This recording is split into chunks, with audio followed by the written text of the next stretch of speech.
আসসালামু আলাইকুম, স্বাগত এনএনটিভি রাতের সংবাদে। আপনাদের সঙ্গে আছে আমি খাদিজা পপি। শুরুতেই সংবাদ শিরোনাম। নারীরা কোথায় গেল? বেশি গুরুত্ব দ্বিকক্ষ সংসদ, ক্ষমতার ভারসাম্য ও প্রধানমন্ত্রীর মেয়াদে। রক্তের প্রতি দায় থেকে প্রজন্মের আকাঙ্ক্ষা বাস্তবায়ন মূল চ্যালেঞ্জ। খাগড়াছড়ি প্রেস ক্লাব দ্বিবার্ষিক সম্মেলন সম্পন্ন হয়েছে।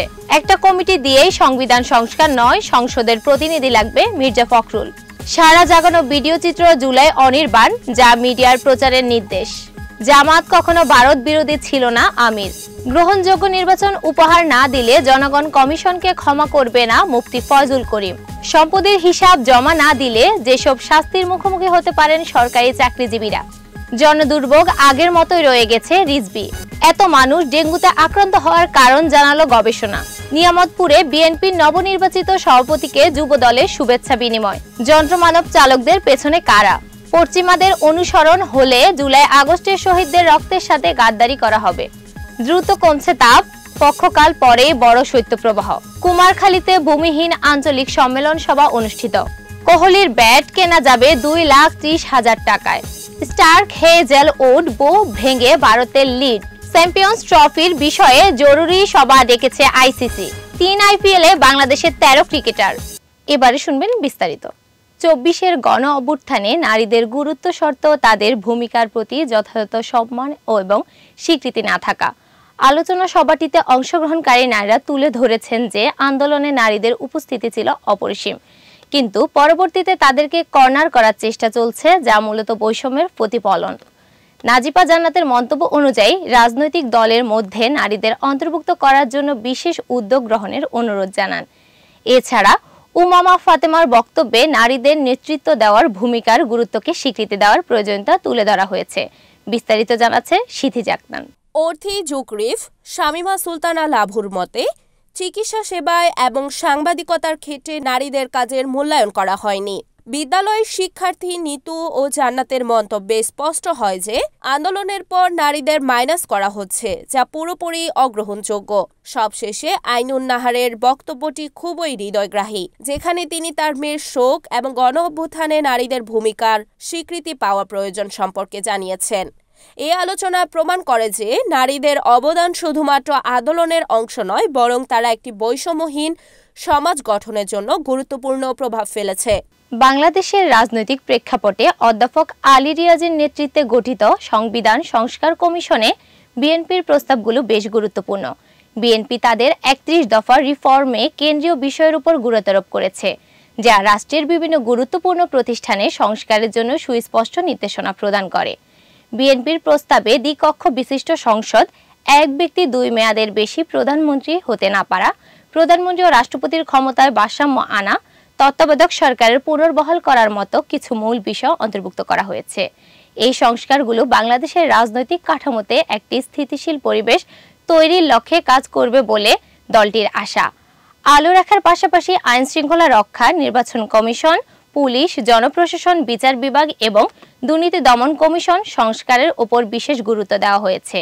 দলের স্থায়ী কমিটির সভায় স্থানীয় সরকার ও নারী বিষয়ক নতুন সংস্কার কমিটি গঠন প্রসঙ্গেও আলোচনা হয়েছে, যা দলের সংগঠনগত শক্তি ও কার্যক্রম বাড়াতে সাহায্য করবে। বিস্তারিত জানাচ্ছে অরুণী জান্নাত। সরকারের পক্ষ থেকে আগামী কিছুদিনের মধ্যে সংস্কার কমিশনের প্রতিবেদন পাওয়ার পর রাজনৈতিক সংলাপের সম্ভাবনা রয়েছে, যা দেশের রাজনৈতিক পরিস্থিতিতে গুরুত্বপূর্ণ ভূমিকা রাখতে পারে। এদিকে সমসাময়িক রাজনৈতিক পরিস্থিতি এবং অন্তর্বর্তী সরকারের উদ্যোগগুলো নির্বাচন প্রক্রিয়ার উন্নতি সহায়ক হবে বলেই রাজনৈতিক বিশ্লেষণরা তা মনে করছেন। এই প্রক্রিয়া দেশের গণতান্ত্রিক চর্চাকে আরও শক্তিশালী করতে পারে, যদিও নির্বাচনের আগে প্রয়োজনীয় সংস্কার সম্পূর্ণ করা নিয়ে বিভিন্ন রাজনৈতিক দলের মধ্যে বিতর্ক ও চাপ রয়েছে।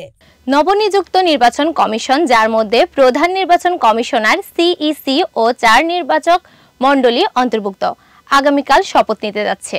প্রধান বিচারপতি সৈয়দ রেফাত আহমেদ তাদের শপথ পাঠ করাবেন। নতুন নির্বাচনের জন্য এই কমিশনের সামনে রয়েছে অনেক চ্যালেঞ্জ, যা শুধুমাত্র ত্রয়োদশ জাতীয় সংসদ নির্বাচনের আয়োজনের মধ্যে সীমাবদ্ধ নয়।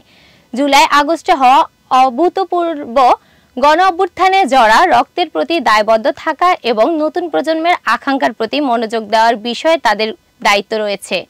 রাষ্ট্রপতি মোহাম্মদ শাহাবুদ্দিন বৃহস্পতিবার নতুন নির্বাচন কমিশন গঠন করেছেন, যার নেতৃত্ব দিচ্ছেন সাবেক সচিব এএম নাসিরউদ্দিন। অন্যান্য কমিশনারদের মধ্যে রয়েছেন সাবেক অতিরিক্ত সচিব আনোয়ারুল ইসলাম সরকার, সাবেক জেলা ও দায়রা জজ আব্দুল রহমান এল মাসুদ, সাবেক যুগ্ম মহাসচিব বেগম তাহমিদা আহমেদ এবং ব্রিগেডিয়ার জেনারেল অবসরপ্রাপ্ত আবুল ফজর মোহাম্মদ সানাউল্লাহ। বিস্তারিত জানাচ্ছেন সিথি আক্তার। 2014, 18 ও সর্বশেষ 2024 সালের সংসদ নির্বাচনে ভোটার অংশগ্রহণ ছিল হতাশজনক এবং এসব নির্বাচনের অনেক প্রশ্নবিদ্ধতা রয়েছে। নতুন কমিশনের লক্ষ্য হবে প্রথমত সুষ্ঠু ও প্রতিদ্বন্দ্বিতাপূর্ণ নির্বাচন আয়োজন করা এবং দ্বিতীয়ত বিশেষ করে নতুন প্রজন্মের মানুষের আস্থা ফিরিয়ে আনা। গণ অভ্যুত্থানে নিহতদের প্রতি দায়বদ্ধতা এবং ভোটের অধিকার নিশ্চিত করার ক্ষেত্রে নতুন কমিশনের ভূমিকা অত্যন্ত গুরুত্বপূর্ণ।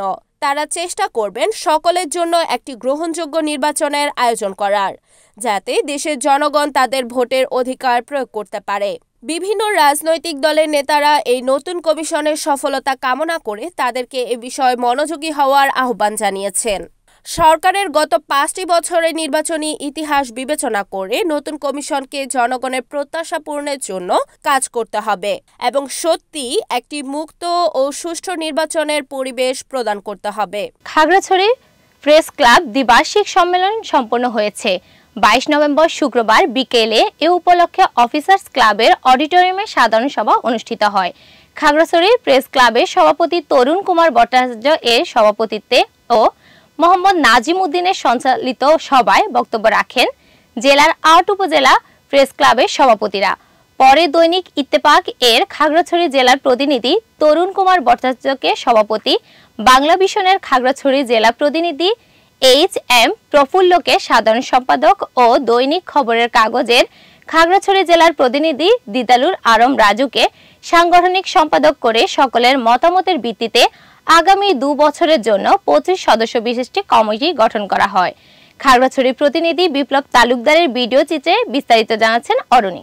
এছাড়াও সহসভাপতি পদে মোহাম্মদ জহিরুল আলম ও মোহাম্মদ জসিমউদ্দিন মজুমদার, যুগ্ম সাধারণ সম্পাদক সমীর মল্লিক, অর্থ সম্পাদক রিপন সরকার, দপ্তর সম্পাদক মোহাম্মদ রফিকুল ইসলাম, প্রচার সম্পাদক ইস্তিয়াক আহমেদ নিপু, তথ্য ও প্রযুক্তি বিষয়ক সম্পাদক হৃদয় নূর, আবাসন বিষয়ক সম্পাদক চাইথোয়াই মার্মা, ক্রীড়া ও সাংস্কৃতিক বিষয়ক সম্পাদক মোহাম্মদ জাফর সবুজ, পাঠাগার ও সাহিত্য বিষয়ক সম্পাদক আব্দুর রউফ, কার্যনির্বাহী সদস্য শাহরিয়ার ইউনুস, জয়ন্তী দেওয়ান, জুলহাস উদ্দিন, রফিকুল ইসলাম এবং 8 জেলার প্রেস ক্লাবের সভাপতিকে অন্তর্ভুক্ত করে 25 সদস্য বিশিষ্ট কার্যকরী কমিটি এর নাম ঘোষণা করা হয়েছে।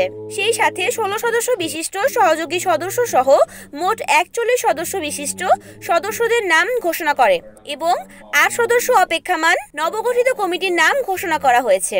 নবগঠিত কমিটি সকলকে অভিনন্দন জানিয়েছেন জেলা বিএনপির সভাপতি ও সাবেক সংসদ সদস্য ওবায়দুল ভুইয়া, খাগড়াছড়ির বিভিন্ন সরকারি বেসরকারি প্রতিষ্ঠানের প্রতিনিধিগণ। এর আগে প্রথম অধিবেশনে খাগড়াছড়ি প্রেস ক্লাবের সহসভাপতি মোহাম্মদ জহিরুল আলমের সভাপতিত্বে সকালের দিকে আলোচনা সভা, গুণী ও সিনিয়র সাংবাদিকদের সংবর্ধনা দেওয়া হয়। সকালে অনুষ্ঠান উদ্বোধন করেন গুণী সাংবাদিক ও দৈনিক গিরিদর্পণ পত্রিকার সম্পাদক এ.কে.এম. মকসুদ আহমেদ। এ সময় প্রধান অতিথি হিসেবে উপস্থিত ছিলেন সাবেক সংসদ সদস্য ও জেলা বিএনপির সভাপতি ওয়াদুদ ভুইয়া। বিশেষ অতিথি হিসেবে উপস্থিত ছিলেন বাংলাদেশ জামায়াত ইসলামী খাগড়াছড়ি জেলা কমিটির আমির অধ্যাপক সৈয়দ আব্দুল মোমেন, বাংলাদেশ ইসলামী আন্দোলন এর খাগড়াছড়ি জেলা সভাপতি হাফিজ মাওলানা দেলোয়ার হোসেন, গুণী সাংবাদিক ও বান্দরবান প্রেস ক্লাবের সাবেক সভাপতি বাদশা মিয়া, খাগড়াছড়ি প্রেস ক্লাবের সভাপতি ও গুণী সাংবাদিক তরুণ কুমার ভট্টাচার্য, রাঙামাটি প্রেস ক্লাবের সাধারণ সম্পাদক ও দৈনিক রাঙামাটি পত্রিকার সম্পাদক আনোয়ার আল হক, খাগড়াছড়ি প্রেস ক্লাবের সাধারণ সম্পাদক অ্যাডভোকেট মোহাম্মদ জসিমউদ্দিন, খাগড়াছড়ি প্রেস ক্লাবের সাধারণ সম্পাদক অ্যাডভোকেট মোহাম্মদ জসিমউদ্দিন মজুমদার, বৈষম্য বিরোধী ছাত্র আন্দোলনের প্রতিনিধি মোহাম্মদ জাহিদ হাসান প্রমুখ। মির্জা ফখরুল ইসলাম আলমগীরের বক্তব্যে বাংলাদেশের রাজনৈতিক পরিস্থিতি এবং বিএনপির অবস্থান স্পষ্ট হয়েছে। তিনি উল্লেখ করেছেন যে ছাত্ররা রাষ্ট্র সংস্কারের দাবি জানাচ্ছে এবং সংবিধান পরিবর্তনের জন্য সাংবিধানিকভাবে পদ্ধতিগত সতর্কতা এবং ধৈর্য ধরতে হবে। তিনি বলেন, সংবিধান পরিবর্তনের জন্য শুধুমাত্র একটি সংস্কার কমিটি গঠন করাই যথেষ্ট নয়, এর জন্য বিকল্প সরকারের প্রয়োজন এবং নির্বাচনের উপর গুরুত্বারোপ করেছেন। ফখরুল ইসলাম দাবি করেছেন যে সম্প্রতি অর্থনৈতিক ও রাজনৈতিক সংকটময় পরিস্থিতিতে বিএনপিকে ঐক্যবদ্ধ থাকতে হবে এবং গণতান্ত্রিক মূল্যবোধ ও মানবিক সমাজ প্রতিষ্ঠার লক্ষ্যে কাজ করতে হবে। বিস্তারিত জানাচ্ছেন অরণি। তিনি গত এক দশকের রাজনৈতিক আন্দোলন ও সংগ্রামের কথা উল্লেখ করেন এবং বলেন যে ছাত্র জনতা উদ্বুদ্ধকরণে ফ্যাসিস্ট সরকারকে বিদায় করতে হবে। মুক্তিযুদ্ধের প্রতি তার বিরল শ্রদ্ধা প্রদর্শন ও জাতির জনক বঙ্গবন্ধু শেখ মুজিবুর রহমানের নেতৃত্বে অর্জিত স্বাধীনতার গুরুত্ব বিশ্লেষণ করতে গিয়ে ফ্যাসিবাদী শাসনের বিরুদ্ধে আন্দোলনের পক্ষে নিজের অবস্থান স্পষ্ট করেন। এছাড়া সভায় বিএনপির অন্যান্য নেতাদের উপস্থিতি এবং তাদের বক্তব্যের উল্লেখও ঘটেছে, যা দলের রাজনৈতিক জীবন ও প্রয়াসের ওপর প্রভাব ফেলে। শিক্ষার্থীদের প্রতিবাদ এবং আত্মত্যাগের উপর নির্মিত ভিডিও চিত্র জুলাই অনির্বাণ সম্প্রতি সামাজিক মাধ্যমে ব্যাপক সাড়া ফেলেছে। এই উদ্যোগের মাধ্যমে সরকার জুলাই বিপ্লবের চেতনা আগ্রহীভাবে সমুন্নত রাখতে চায় এবং পরিকল্পনা করেছে যাতে ভিডিও চিত্রটি দেশের সকল টেলিভিশন চ্যানেল ও ইলেকট্রনিক মিডিয়ায় প্রচারিত হয়। সরকারের তথ্য ও সম্প্রচার মন্ত্রণালয় থেকে জারি করা এক বিজ্ঞপ্তিতে জানানো হয়েছে, জুলাই অনির্বাণ ভিডিও চিত্রটি প্রতিদিন সন্ধ্যায় 7টা থেকে রাত 10টার মধ্যে অন্তত 2 বার প্রচার করা হবে। বিস্তারিত জানাচ্ছে সিথি আক্তার। এই প্রচারের মাধ্যমে ওই আন্দোলনের শহীদ ও আহতদের আত্মত্যাগ সহ সাধারণ জনগণকে ব্যাপকভাবে সচেতন করার সুযোগ সৃষ্টি হবে। মূলত রাজনৈতিক এবং সামাজিক সচেতনতা বৃদ্ধির জন্য এই উদ্যোগকে গুরুত্ব দেওয়া হচ্ছে। সংবাদ মাধ্যমগুলোকে উল্লিখিত সময়ে বাইরেও ভিডিও চিত্রটি প্রচার করার সুযোগ দেওয়া হয়েছে। বিজ্ঞপ্তিতে বলা হয়েছে, সংশ্লিষ্ট সব টেলিভিশন চ্যানেল ও নিউজ পোর্টালের কর্তৃপক্ষকে আয়োজনীয় ব্যবস্থা নিতে নির্দেশ দেওয়া হয়েছে। বাংলাদেশ জামাত ইসলামীর আমির শফিকুর রহমান সম্প্রতি ভারতীয় গণমাধ্যমকে দেওয়া সাক্ষাৎকারের বিভিন্ন বিষয় নিয়ে কথা বলেন। তিনি জামাতের রাজনৈতিক দৃষ্টিভঙ্গি এবং সম্পর্কের উপর আলোকপাত করেন। শফিকুর রহমান জানান, জামাত কখনো ভারত বিরোধী ছিল না এবং এটি একটি ভিত্তিহীন অপপ্রচার। তিনি বলেন, জামাত ইসলামী আন্তর্জাতিক নীতি হচ্ছে সকলের সঙ্গে বন্ধুত্ব, কারোর সঙ্গে বৈরিতা নয়। আইনি সংস্কার এবং নির্বাচনের জামাতের অবস্থান সম্পর্কেও আলোচনা করেন তিনি। জামাত সংখ্যানুপাতিক পদ্ধতিতে নির্বাচনের পক্ষে কথা বলছে, তবে বিএনপি এই পদ্ধতির বিরুদ্ধে।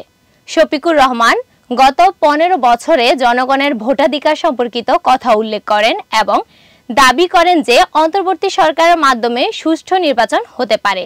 বিস্তারিত জানাচ্ছেন সিথি আক্তার। তিনি জামায়াতের সম্পর্ক হিন্দু সম্প্রদায়ের সঙ্গে গভীর এবং জনগণের সমান অধিকারকে দৃঢ়ভাবে তুলে ধরেন। জামায়াত বিএনপির সঙ্গে সম্পর্কের বিষয়েও মন্তব্য করে বলেন, বিএনপি জামায়াতের দীর্ঘদিনের মিত্র এবং রাজনৈতিক দুনিয়ায় জামায়াতের অবস্থানের ওপর আস্থা রাখার আহ্বান জানায়। সাক্ষাৎকারের শেষের দিকে জামায়াতের রাজনৈতিক লক্ষ্য এবং বৈশ্বিক সম্পর্ক নিয়েও কথা বলেন শফিকুর রহমান। তিনি জামায়াতের রাজনৈতিক নীতি, কার্যক্রম এবং অন্য পার্টির সঙ্গে সম্পর্ক নিয়ে মত প্রকাশ করেছেন। তিনি দৃঢ়তার সঙ্গে দাবি করেন যে জামায়াত একটি আধুনিক, উদার ও গণতান্ত্রিক রাজনৈতিক দল। নতুন নির্বাচন কমিশনের উদ্দেশ্যে সাবধান বাণী উচ্চারণ করলেন ইসলামী আন্দোলন বাংলাদেশের সিনিয়র নায়েবে আমির মুফতি সৈয়দ মোহাম্মদ ফয়জুল করিম। নির্বাচন কমিশনকে সতর্ক করে তিনি বলেন, নতুন নির্বাচন কমিশন ভালো একটি নির্বাচন উপহার দিতে না পারলে দেশের জনগণ কখনো ক্ষমা করবে না। জনগণ নিরপেক্ষ, নির্দলীয় ও গ্রহণযোগ্য নির্বাচন চায়। শুক্রবার 22 নভেম্বর বিকেলে ভোলা সরকারি উচ্চ বিদ্যালয়ের মাঠে ইসলামী আন্দোলন ভোলা উত্তর শাখার আয়োজনে এক গণসমাবেশে তিনি কথা বলেন।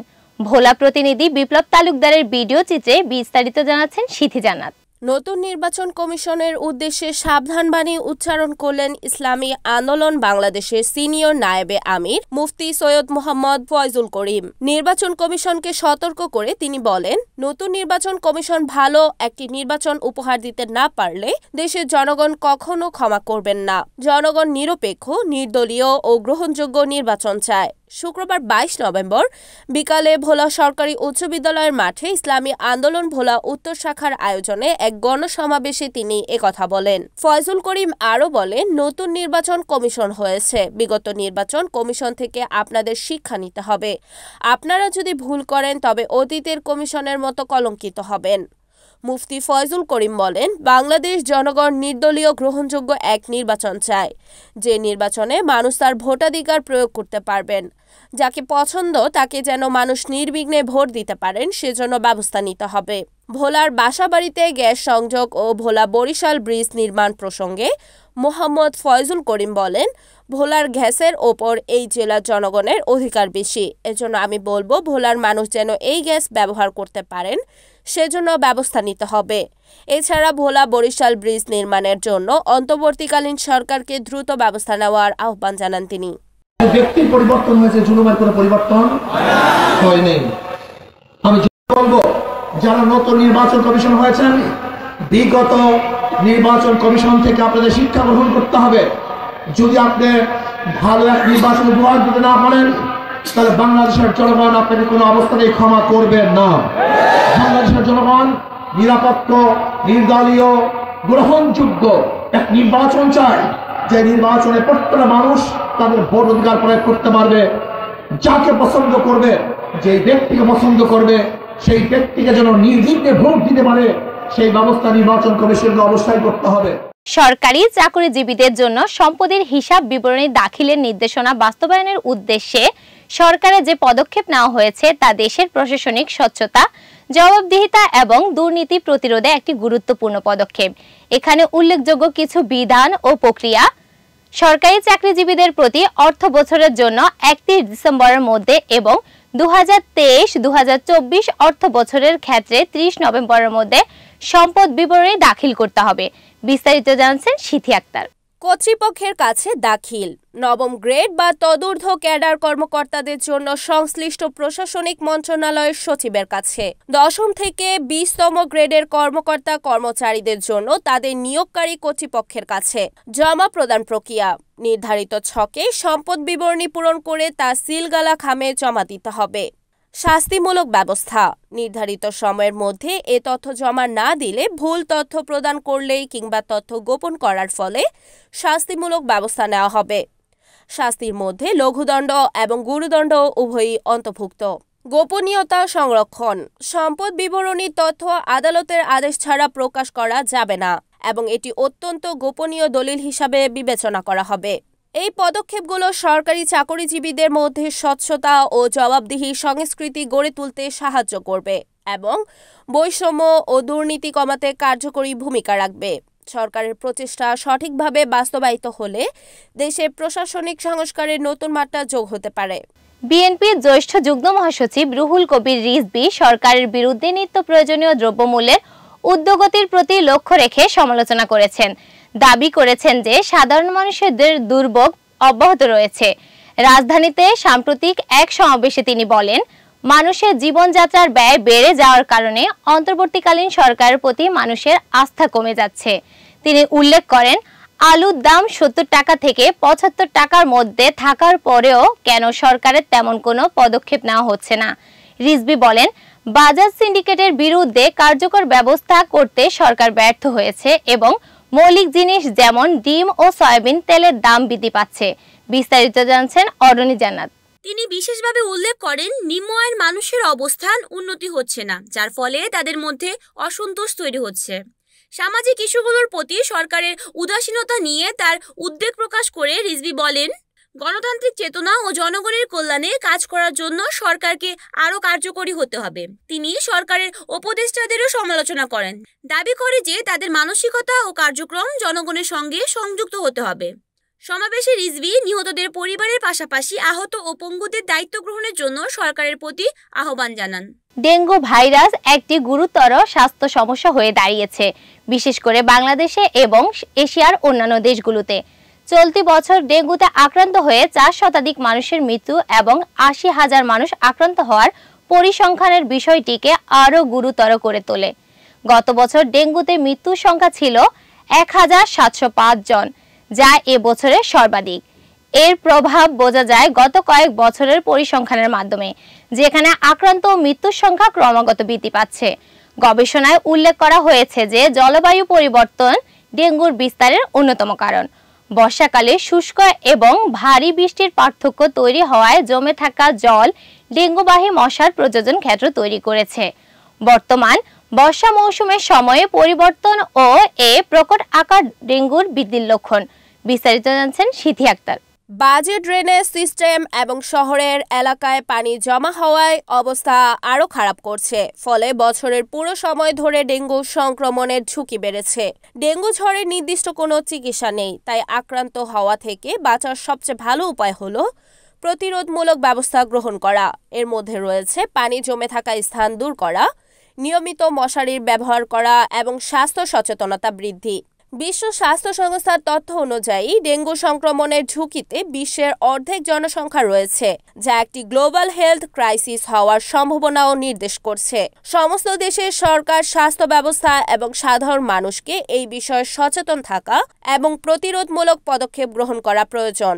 নওগাঁর নিয়ামতপুর উপজেলা বিএনপির নবনির্বাচিত সভাপতি ও নওগাঁ ১ আসন সাবেক সংসদ সদস্য বীর মুক্তিযোদ্ধা ডাক্তার সালেক চৌধুরী ও বিএনপি সাংগঠনিক সম্পাদক নির্বাচিত হওয়ায় শামীম রেজা চৌধুরী বাদশাকে উপজেলা ও রসুলপুর যুব দলের পক্ষ থেকে শুভেচ্ছা বিনিময় করা হয়েছে। নওগাঁ প্রতিনিধি মোহাম্মদ ইমরান ইসলাম এর ভিডিও চিত্রে বিস্তারিত জানাচ্ছেন লাবনী আক্তার। নওগাঁ নিয়ামতপুর উপজেলায় বিএনপির নবনির্বাচিত সভাপতি ও নওগাঁ ১ আসনের সাবেক সাংসদ বীর মুক্তিযোদ্ধা ডাক্তার সালেক চৌধুরী ও বিএনপির সাংগঠনিক সম্পাদক নির্বাচিত হওয়ায় শামীম রেজা চৌধুরী বাদশাকে উপজেলা ও রসুলপুর যুব দলের পক্ষ থেকে শুভেচ্ছা বিনিময় করা হয়েছে। শুক্রবার ২২ নভেম্বর বিকেলে নিয়ামতপুর উপজেলা চৌধুরীপাড়া ডাক্তার সালেক চৌধুরীর বাসভবনে শুভেচ্ছা বিনিময় করা হয়। এ সময় উপস্থিত ছিলেন নিয়ামতপুর উপজেলা যুবদলের সাবেক সহসভাপতি রবিউল আলম, নিয়ামতপুর উপজেলা যুবদলের যুগ্ম সাধারণ সম্পাদক শাহিন ইকবাল ছোটন, রসুলপুর ইউনিয়ন বিএনপির সাবেক সাংগঠনিক সম্পাদক আব্দুল জলিল, রসুলপুর ইউনিয়ন যুবদলের সভাপতি আবু তাহের, রসুলপুর ইউনিয়নের সাবেক ওয়ার্ড সভাপতি কামরুল হাসান বুলবুল সহ বিএনপি, যুবদল, স্বেচ্ছাসেবক দল, ছাত্রদল সহ বিভিন্ন অঙ্গ সংগঠনের নেতাকর্মীরা উপস্থিত ছিলেন। বাংলাদেশে ব্যাটারি চালিত অটোরিকশা তথা রিকশা চলাচল বিষয়টি একটি জটিল সমস্যা হয়ে দাঁড়িয়েছে। সাম্প্রতিক সময়ে হাইকোর্টের নির্দেশনা সমূহ এবং একটি ঘটনার পটভূমিতে যেখানে এক বিশ্ববিদ্যালয় শিক্ষার্থী দুর্ঘটনার শিকার হয়ে প্রাণ হারিয়েছে, সমাজে এই বিষয়ে ব্যাপক আলোচনা শুরু হয়েছে। চলতি বছরের জানুয়ারি থেকে সেপ্টেম্বর পর্যন্ত সড়ক দুর্ঘটনা অনেক মানুষের প্রাণ হারিয়েছে, যার মধ্যে উল্লেখযোগ্য অংশ এই ৩ চাকার যানবাহনের দুর্ঘটনা। ব্যাটারি চালিত রিকশাগুলো সচরাচর সড়কে খুব দ্রুত গতিতে চলে এবং এর কারণে প্রায়শই দুর্ঘটনা ঘটে। বিষয়টি গণপরিবহন ব্যবস্থায় নেতিবাচক প্রভাব ফেলেছে এবং যানজটের সমস্যাও বাড়িয়ে দিচ্ছে। বাংলাদেশের রাজধানী ঢাকা ও আশেপাশে বরং একটি জরুরি সমস্যা হয়ে দাঁড়িয়েছে এসব অবৈধ রিকশার উপস্থিতি, যা পরিচালনার কোনো বিশেষ প্রশিক্ষণ ছাড়াই চালানো হচ্ছে। এদিকে রাজনৈতিক প্রভাব এবং স্থানীয় নেতাদের সঙ্গে সমন্বয়ের কারণে এই অবৈধ যানবাহনের বিরুদ্ধে কঠোর পদক্ষেপ নিতে ইতোমধ্যে জটিলতা তৈরি হয়েছে। বিশেষ করে পুলিশ প্রশাসনের নিষ্ক্রিয়তার কারণে এই সমস্যা আরও জটিল হয়ে উঠেছে। অভিষেকের রাজনৈতিক পরিস্থিতিও বিষয়টিকে আরও মন্দ করেছে এবং চালকদের আন্দোলনকে সঠিকভাবে নিয়ন্ত্রণ করতে সক্ষম হয়নি। বিস্তারিত জানছেন অরণি জান্নাত। যদিও সরকার বা প্রশাসন মাঝে মাঝে নিষেধাজ্ঞা আরোপের চেষ্টা করেছে, শেষ পর্যন্ত রাজনৈতিক চাপ কিংবা স্বার্থের কারণে এটি কার্যকর হয়নি। এখন সর্বশেষে হাইকোর্টের নির্দেশনা এসেছে ব্যাটারি চালিত রিকশা বন্ধের দিকে, কিন্তু বাস্তবে এর সুষ্ঠু বাস্তবায়ন কতটুকু সম্ভব হবে সেই প্রশ্ন রয়ে গেছে। প্রকৃতপক্ষে সারা দেশে এই অবৈধ যানবাহনের উৎপত্তি, পরিচালনা ও ব্যবসার পেছনে নির্দিষ্ট ব্যক্তি ও গোষ্ঠীর লাভজনক স্বার্থ জড়িত রয়েছে। এর ফলে সাধারণ জনগণের জীবনযাত্রা এবং সড়ক নিরাপত্তার ওপর অত্যন্ত নেতিবাচক প্রভাব পড়েছে, যা নিশ্চিতভাবে একটি জাতীয় উদ্বেগের বিষয়। সমাজে এই সমস্যা থেকে মুক্তি পেতে একটি সমন্বিত ও দীর্ঘমেয়াদী পরিকল্পনা গ্রহণ এবং বাস্তবায়নের প্রয়োজন রয়েছে, যা শুধু প্রশাসনিক নয়, রাজনৈতিক সদিচ্ছাকেও প্রভাবিত করবে। প্রকৃতি ঋতুচক্রের নিয়ম মেনে বদলে যাচ্ছে এবং শীতের আগমনের সাথে সাথে নানা পরিবর্তন লক্ষ্য করা যাচ্ছে। দেশের বিভিন্ন স্থানে তাপমাত্রা নামছে, সূর্যের তেজ কমছে এবং রাতের দৈর্ঘ্য বাড়ছে। কুয়াশার চাদরে ঢাকা পড়েছে উত্তরাঞ্চল, বিশেষ করে পঞ্চগড় এবং দিনাজপুর সহ অন্যান্য অঞ্চলে। তেঁতুলিয়ায় তাপমাত্রা নেমে গেছে 14 ডিগ্রি সেলসিয়াসে। সময়ের সাথে সাথে রাজধানী ঢাকা এবং অন্যান্য অঞ্চলেও শীতের অনুভূতি বাড়ছে।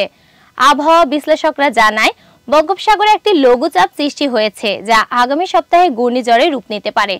এই ঘূর্ণিঝড়ের কারণে চট্টগ্রাম, বরিশাল ও খুলনা অঞ্চলে হালকা থেকে মাঝারি বৃষ্টি হতে পারে। আবহাওয়ার এই পরিবর্তনের ফলে শীতের তীব্রতা বৃদ্ধি পাবে। শীতকালীন আবহাওয়ার পূর্বাভাসে জানানো হয়েছে যে নভেম্বর, ডিসেম্বর ও জানুয়ারি মাসগুলোতে মৃদু থেকে তীব্র শৈত্যপ্রবাহ বয়ে যেতে পারে। বিস্তারিত জানাচ্ছে সিথি আক্তার। বিশেষ করে উত্তরাঞ্চল এবং মধ্যাঞ্চলে তীব্র শৈত্যপ্রবাহের সম্ভাবনা রয়েছে। এবারে শীত মৌসুমে দেশের বিভিন্ন এলাকায় বৃষ্টি হওয়ার সম্ভাবনা আছে। কুড়িগ্রামের ফুলবাড়ি অঞ্চলে শীতের তীব্রতা বেড়ে যাওয়ায় স্থানীয় মানুষজন সমস্যায় পড়েছেন। ঘন কুয়াশার কারণে যান চলাচলে অসুবিধা হচ্ছে এবং ঠান্ডাজনিত রোগের সংখ্যা বাড়ছে। আবহাওয়ার এই পরিবর্তনের ফলে জনগণের স্বাস্থ্য সচেতনতা বাড়ানো প্রয়োজন এবং বিশেষ করে শিশু ও বয়স্কদের প্রতি নজর রাখা জরুরি। বর্তমানে আবহাওয়া বিজ্ঞানীরা পরবর্তী ৭২ ঘন্টার আবহাওয়ার পূর্বাভাসে দেশের উত্তরাঞ্চলে কুয়াশার সাথে সাথে শীতের তীব্রতার বৃদ্ধির সম্ভাবনা বিষয়ে সতর্ক করেছেন। ইসলামিক বক্তৃতার সারাংশ, যেখানে ইসলামের মূলনীতি, সংস্কার এবং মুসলমানদের সামাজিক ও নৈতিক দায়িত্ব সম্পর্কে আলোচনা করা হয়েছে। বক্তারা বিশেষভাবে উল্লেখ করেছেন যে পশ্চিমা বিশ্বের প্রভাব ও সংস্কারকে মুসলিম সমাজের জন্য গ্রহণযোগ্য নয় এবং কোরআন ও হাদিসের নির্দেশনা অনুযায়ী সংস্কার হতে হবে। এই বক্তৃতায় খতিবগণ আল্লাহর দিকে তাকওয়ার গুরুত্ব, মা বাবার প্রতি সদাচার ও ইবাদতের সঠিক পন্থা সম্পর্কে আলোচনা করেছেন। তারা মুসলমানদের ঐক্যবদ্ধ হওয়ার আহ্বান জানিয়েছেন এবং আল্লাহর বিধান অনুযায়ী ধর্মীয় ও সামাজিক জীবন যাপন করার উপদেশ দিয়েছেন। বিস্তারিত জানাচ্ছেন লাবণী আক্তার। মসজিদের খতিবগণ মূলত ঈমান, সদাচার, আল্লাহর নিয়ম কানুনের প্রতি অনুগত্য এবং মুসলিম সমাজের মধ্যে স্বচ্ছতা ও সমতার বিষয়ে গুরুত্ব দিয়েছেন। তারা নারীর অধিকার, সমকামিতা এবং পশ্চিমা সংস্কৃতির প্রতি ইসলামের অবস্থানও তুলে ধরেছেন। শেষে বক্তারা মুসলিম জনগণের উপর আল্লাহর রহমতের জন্য মা বাবার প্রতি সদাচারের গুরুত্বকে পুনর্ব্যক্ত করেছেন এবং বলেছেন যে মুসলমানদের ৩টি মূলনীতির ভিত্তিতে একত্রিত হতে হবে: আল্লাহর বিধান মেনে চলা, নবী সাল্লাল্লাহু আলাইহি সাল্লামের সুন্নাহ অনুসরণ করা এবং নিজেদের মধ্যে একতা বজায় রাখা। এমত অবস্থায় মুসলিম সমাজের জন্য এই বক্তৃতাগুলি গুরুত্বপূর্ণ নির্দেশনা প্রদান করছে এবং আশা জাগাচ্ছে যে মুসলিম জাতি একত্রিত হয়ে নিজেদের শক্তি ও ঐতিহ্য ধরে রাখতে সক্ষম হবে। কুষ্টিয়ায় কুমারখালীতে ভূমিহীন আঞ্চলিক সম্মেলন সভা অনুষ্ঠিত হয়েছে। শনিবার সকালে ভূমিহীন সমিতির আয়োজনে অবেলানন্দ সরকারি প্রাথমিক বিদ্যালয় মাঠে জাতীয় সঙ্গীত ও পতাকা উত্তোলনের মধ্য দিয়ে অনুষ্ঠানের শুভ সূচনা হয়। কুষ্টিয়ার কুমারখালীতে ভূমিহীন আঞ্চলিক সম্মেলন সভা অনুষ্ঠিত হয়েছে। শনিবার সকালে ভূমিহীন সমিতির আয়োজনে অবেদানন্দ সরকারি প্রাথমিক বিদ্যালয় মাঠে জাতীয় সঙ্গীত ও পতাকা উত্তোলনের মধ্য দিয়ে অনুষ্ঠানের শুভ সূচনা হয়। আলোচনা সভায় ভূমিহীন আঞ্চলিক সমিতির সভাপতি আব্দুল ওয়াহাব এর সভাপতিত্বে প্রধান অতিথি ছিলেন লালমাটিয়া স্কুল অ্যান্ড কলেজের অধ্যক্ষ আকমল হোসেন। অন্যান্যদের মধ্যে ভূমিহীন আঞ্চলিক কমিটির সাধারণ সম্পাদক আব্দুর রহিম, যুগ্ম সম্পাদক শাহিদা বেগম, সাংগঠনিক সম্পাদক মুর্শিদা বেগম সহ অনেকে উপস্থিত ছিলেন। আলোচনা শেষে সাংস্কৃতিক অনুষ্ঠানের আয়োজন করা হয়।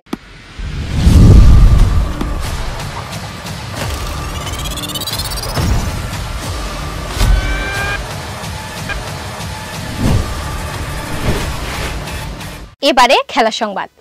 বিরাট কোহলির অটোগ্রাফ সম্মিলিত ব্যাটটি তার ভক্তদের জন্য বিশেষ আকর্ষণের কেন্দ্রবিন্দু হয়ে উঠেছে। সিডনির গ্রেগ স্যাফেল ক্রিকেট সেন্টারে প্রদর্শনের জন্য রাখা হয়েছে এই ব্যাটটির দাম $2,985 অস্ট্রেলিয়ান ডলার, যা ভারতীয় মুদ্রায় 1,64,000 রুপির মতো। কোহলির ব্যাট স্পন্সরের প্রতিষ্ঠান MRF এর সঙ্গে তার দীর্ঘ সম্পর্ক রয়েছে, যা ক্রিকেটের প্রতি তার ভালোবাসার সাথে জড়িত। এই অসামান্য ব্যাটটির মূল্য এবং এর সঙ্গে যুক্ত কাহিনী ভারতের প্রিয় ক্রিকেটার তারকার প্রতি ভক্তদের আবেগের আরো বৃদ্ধি করেছে। বিস্তারিত জানাচ্ছে লাবণী আক্তার। কোহলি 2013 সাল থেকে MRF এর ব্যাট ব্যবহার করার প্রেক্ষাপট এবং পরবর্তী চুক্তির বিস্তারিত তথ্য ভক্তদের মধ্যে বিশাল আগ্রহ সৃষ্টি করেছে। এই বিক্রির মাধ্যমে সিডনির ক্রিকেট প্রেমিকরা কোহলির গৌরবময় অধ্যায়ের অংশীদার হতে পারবেন। এটি শুধু একটি ব্যাট নয়, বরং কোহলি এবং তার বিখ্যাত ক্রিকেট ক্যারিয়ারের একটি প্রতীক। এটি যে কোনো ভক্তের জন্য একটি মূল্যবান সংগ্রহ হিসেবে বিবেচিত হতে পারে।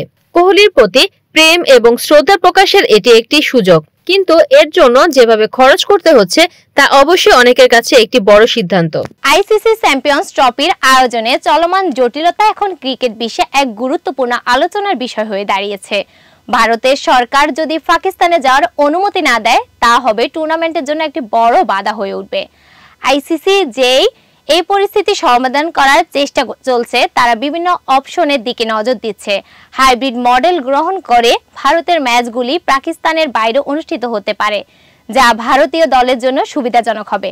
তবে পাকিস্তান নিজেদের মাঠে টুর্নামেন্ট আয়োজন করতে চায় এবং তাদের এই চাওয়ার প্রতিও তারা অনড়। বিস্তারিত জানাচ্ছেন লাবণী আক্তার। যদি আয়োজক সত্য পাকিস্তানের কাছ থেকে কেড়ে নেওয়া হয় তবে সেটি পাকিস্তানের জন্য একটি বড় ক্ষতির কারণ হয়ে দাঁড়াতে পারে এবং তারা টুর্নামেন্টে অংশগ্রহণ করা থেকে বিরত থাকতে পারে। পিসিবি ইতিমধ্যে একটি চিফ অপারেটিং অফিসার নিয়োগ করেছে যা এই পুরো প্রতিযোগিতাটি সুন্দরভাবে আয়োজন করার লক্ষ্যে।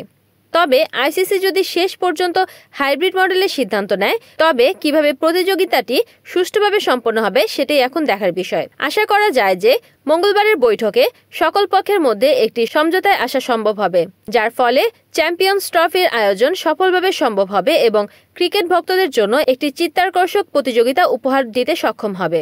বাংলাদেশের ক্রিকেটারদের জন্য আইপিএলে অংশগ্রহণের সম্ভাবনা আরও বাড়ছে, কারণ বাংলাদেশ ক্রিকেট বোর্ড বিসিবি আগামী 3 মৌসুমে পুরো সময়ে অ্যাভেলেবেল থাকতে চাওয়া 13 জন ক্রিকেটারের নাম আইপিএলে কর্তৃপক্ষের কাছে পাঠিয়েছে।